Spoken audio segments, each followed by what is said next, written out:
नमस्कार मंडळी. Cooking with Sarika चॅनेलवर तुमचं मनापासून स्वागत आहे.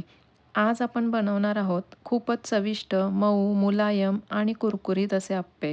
कमी तेलात तयार होणारा हा हेल्दी आणि झटपट बनणारा नाश्ता लहानांपासून मोठ्यांपर्यंत सगळ्यांनाच खूप आवडतो. सकाळच्या नाश्त्यासाठी किंवा संध्याकाळच्या हलक्या खाण्यासाठी ही रेसिपी अगदी परफेक्ट आहे. चला तर मग पाहूया घरच्या घरी सोप्या पद्धतीने स्वादिष्ट अप्पे कसे बनवायचे. रेसिपीला सुरुवात करूया.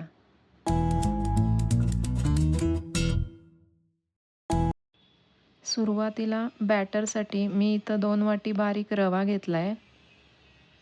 त्यात 1 वाटी थोडंसं आंबट असं दही घालून घेतलं आहे आणि त्याला लागेल तसं पाणी घालून छान फेटून घेतलं आहे. इथं तुम्ही दह्याऐवजी ताकाचा सुद्धा वापर करू शकता. फक्त ते थोडंसं आंबट हवं. आता यावरती झाकण ठेवून 2 तास रेस्ट करायला ठेवून देऊयात. आता 2 तासानंतर रवा आपला छान भिजला गेला आहे. आता यातच आपण चवीनुसार मीठ, मिरची आणि आल्याचा ठेचा टाकून त्याला छान मिक्स करून घेऊयात आणि यातच एक बारीक चिरून घेतलेला कांदासुद्धा टाकून घेऊयात. तुम्ही यामध्ये तुमच्या आवडीनुसार भाज्यासुद्धा ॲड करू शकता.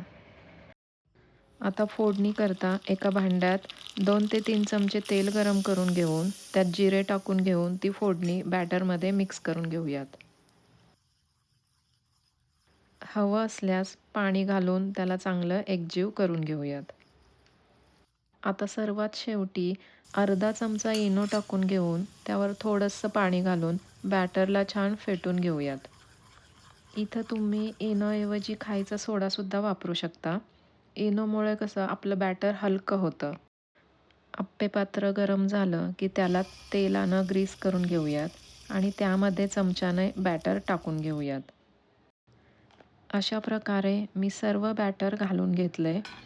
आता गॅस मीडियम फ्लेमवर ठेवून त्याला झाकण ठेवायचं आणि 3 ते 4 मिनिटानंतर झाकण उघडून आपण त्याला उलटवून घ्यायचे आणि दुसऱ्या बाजूनेही 2 ते 3 मिनटं होऊ द्यायचे. अशा प्रकारे तयार आहेत आपले आप्पे.